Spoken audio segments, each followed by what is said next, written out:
विलायत की तैयारी। सन 1887 में मैंने मैट्रिक की परीक्षा पास की।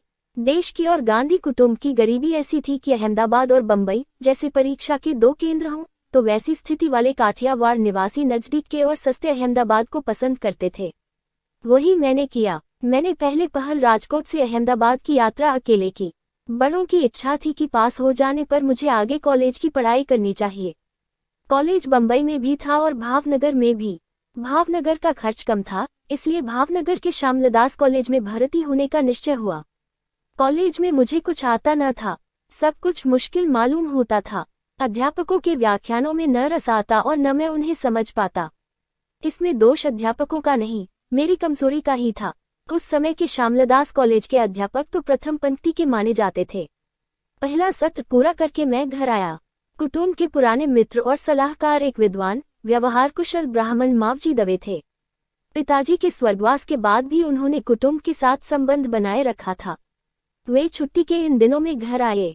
माताजी और बड़े भाई के साथ बातचीत करते हुए उन्होंने मेरी पढ़ाई के बारे में पूछताछ की। जब सुना कि मैं श्यामलदास कॉलेज में हूँ, तो बोले, जमाना बदल गया है। तुम भाइयों में से कोई कबा गांधी की गद्दी संभालना चाहे तो बिना पढ़ाई के वह नहीं होगा। ये लड़का अभी पढ़ रहा है, इसलिए गद्दी संभालने का बोझ इससे उठवाना चाहिए। इसे 4-5 साल तो अभी भी होने में लग जाएंगे, और इतना समय देने पर भी इसे 50-60 रुपए की नौकरी मिलेगी, दीवानगिरी नहीं। और अगर उसके बाद इसे मेरे लड़के की तरह वकील बनाए तो थोड़े वर्ष और लग जाएंगे, और तब तक तो दीवानगिरी के लिए वकील भी बहुत से तैयार हो चुकेंगे। आपको इसे विलायत भेजना चाहिए।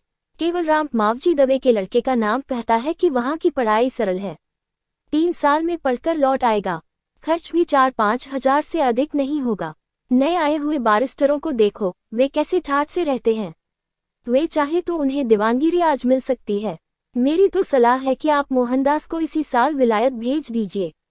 विलायत में मेरे केवलराम के कई दोस्त हैं, वो उनके नाम सिफारिशी पत्र दे देगा, तो इसे वहाँ कोई कठिनाई नहीं होगी। जोशी जी ने मावजी दवे को हम इसी नाम से पुकारते थे, मेरी तरफ देखकर मुझसे ऐसे लहजे में पूछा, मानो उनकी सलाह के स्वीकृत होने में उन्हें कोई शंका ही न हो। क्यों, तुझे विलायत जाना अच्छा लगेगा या यही पढ़ते रहना? मुझे जो भाता था वही वैद्य ने बता दिया। मैं कॉलेज की कठिनाइयों से डर तो गया ही था। मैंने कहा, मुझे विलायत भेजें तो बहुत ही अच्छा है। मुझे नहीं लगता कि मैं कॉलेज में जल्दी जल्दी पास हो सकूंगा। पर क्या मुझे डॉक्टरी सीखने के लिए नहीं भेजा जा सकता? मेरे भाई बीच में बोले, पिताजी को ये पसंद न था। तेरी चर्चा निकलने पर वे यही कहते थे कि हम वैष्णव होकर हाड़ मांस की चीरफाड़ का काम न करें। पिताजी तो तुझे वकील ही बनाना चाहते थे। जोशी जी ने समर्थन किया। मुझे गांधी जी की तरह डॉक्टरी के पेशे से अरुचि नहीं है। हमारे शास्त्र इस धंधे की निंदा नहीं करते, पर डॉक्टर बनकर तू दीवान नहीं बन सकेगा। मैं तो तेरे लिए दीवान पद अथवा उससे भी अधिक चाहता हूँ, तभी तुम्हारे बड़े परिवार का निर्वाह हो सकेगा। जमाना दिन पर दिन बदलता जा रहा है और मुश्किल होता जाता है, इसलिए बारिस्टर बनने में ही बुद्धिमानी है। माताजी की ओर मुड़कर उन्होंने कहा, आज तो मैं जाता हूँ। मेरी बात पर विचार करके देखिए।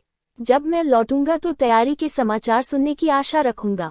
कोई कठिनाई हो तो मुझसे कहिए। जोशी जी गए और मैं हवाई किले बनाने लगा।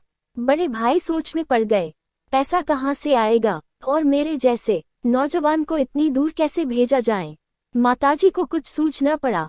वियोग की बात उन्हें जची ही नहीं, पर पहले तो उन्होंने यही कहा, हमारे परिवार में अब बुजुर्ग तो चाचाजी ही रहे हैं, इसलिए पहले उनकी सलाह लेनी चाहिए। वे आज्ञा दे तो फिर हमें सोचना होगा। बड़े भाई को दूसरा विचार सूझा, पोरबंदर राज्य पर हमारा हक है। लेली साहब एडमिनिस्ट्रेटर हैं, हमारे परिवार के बारे में उनका अच्छा ख्याल है। चाचाजी पर उनकी खास मेहरबानी है। संभव है वे राज्य की तरफ से तुझे थोड़ी बहुत मदद कर दें। मुझे ये सब अच्छा लगा। मैं पोरबंदर जाने के लिए तैयार हुआ। उन दिनों रेल नहीं थी, बैलगाड़ी का रास्ता था, 5 दिन में पहुंचा जाता था। मैं कह चुका हूँ कि मैं खुद डरपोक था, पर इस बार मेरा डर भाग गया। विलायत जाने की इच्छा ने मुझे प्रभावित किया। मैंने धोराजी तक मैं पोरबंदर पहुंचा। चाचाजी को साष्टांग प्रणाम किया, सारी बात सुनाई। उन्होंने सोचकर जवाब दिया, मैं नहीं जानता कि विलायत जाने पर हम धर्म की रक्षा कर सकते हैं या नहीं। जो बातें सुनता हूँ उनसे तो शक पैदा होता है। मैं जब बड़े बारिस्टरों से मिलता हूँ तो उनकी रहन सहन में और साहबों की रहन सहन में कोई भेद नहीं पाता। खाने पीने का कोई बंधन उन्हें होता ही नहीं, सिगरेट तो कभी उनके मुंह से छूटती ही नहीं, पोशाक देखो तो वह भी नंगी। ये सब हमारे कुटुंब को शोभा न देगा, पर मैं तेरे साहस में बाधा नहीं डालना चाहता। मैं तो कुछ दिनों बाद यात्रा पर जाने वाला हूँ। अब मुझे कुछ ही साल जीना है।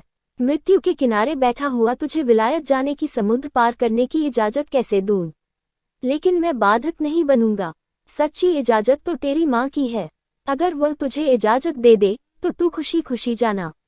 इतना कहना कि मैं तुझे रोकूंगा नहीं। मेरे आशीर्वाद तो तुझे हैं ही। मैंने कहा, इससे अधिक की आशा तो मैं आपसे रख नहीं सकता। अब मुझे अपनी माँ को राजी करना होगा, पर लेली साहब के नाम आप मुझे सिफारिशी पत्र तो देंगे न?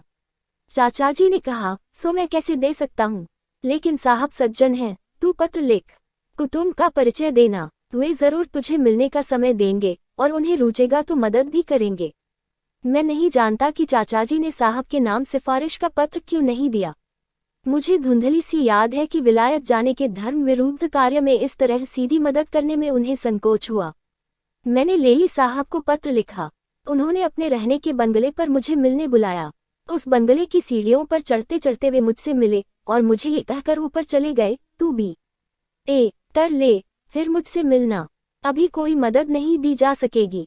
मैं बहुत तैयारी करके कई वाक्य रखकर गया था। नीचे झुककर दोनों हाथों से मैंने सलाम किया था, पर मेरी सारी मेहनत बेकार हुई।